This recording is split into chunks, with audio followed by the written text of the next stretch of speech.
Yeah, know what it is already. D47 AM PM all day, handling that business for real. Welcome to D47's Rugby League Stats, popping off as much Rugby League information as possible. Right now, one of the worst games of all time. Contender for worst game of all time right now. 99-9 round 12, Western Suburbs Magpies versus Penrith Panthers game. And so you don't miss any crucial Rugby League information, watching this video all the way through to the end as per always. So, I already mentioned this game when I did the Western Suburbs 1999. One spoon, that was the last video I did. How West won just 3 games in their final year as a standalone team, and even the 3 games they won, they were still pretty terrible. Just that the other team happened to get dragged down to their woeful level, with all due respect. Well, this one here, contender for one of the worst games of all time. I don't know why, but for some reason played at Parramatta Stadium, the old Parramatta Stadium, not Combank. So 999 round 12, Wests Magpies versus Penrith game, not played at Campbelltown or at Penrith Park, played at Parramatta Stadium on a Saturday night.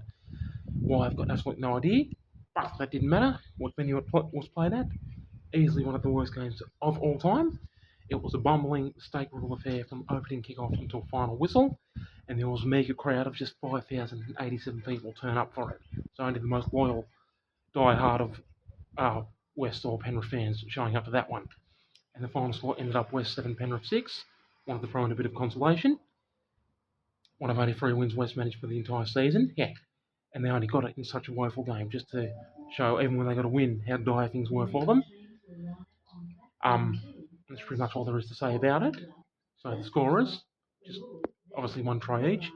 For Penrith, the second rower John Cross got their only try. Legendary Illawarra Steeler and Penrith Panther played over 100 games for both teams, which is very, very rare. Only a handful of players have played over 100 games for 2 different teams. And eventually it was the Penrith winger Chris Hicks who got 1 goal for them. That was Penrith 6 points. And for West, the try by the winger Barry Davis and the goal by the halfback Brett Hodgson. He got the only goal. And eventually it was the 5'8 Leo Dyenvor who managed the match-winning field goal for them. Now, Leo Dyenvor, this was a rare highlight in his career because he didn't do much. He played a handful of games for Newcastle mid-90s and then West late 90s.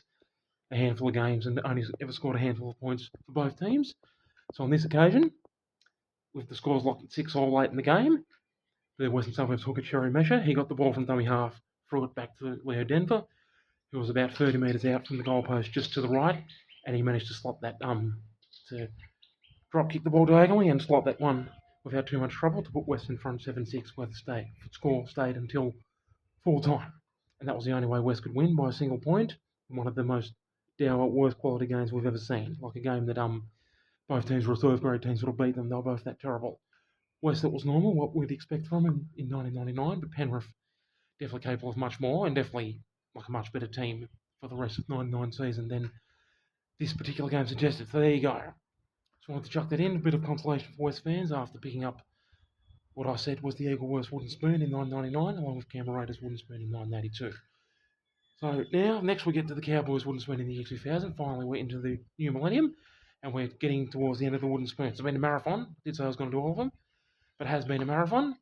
But finally, at the end of it, at long last. And thank you so much for watching all the way through to the end, so you didn't miss any crucial Rugby League information. And thank you so much for ongoing pulverised and brutal support. As per always, your boy all day, DL47, Toodaloo.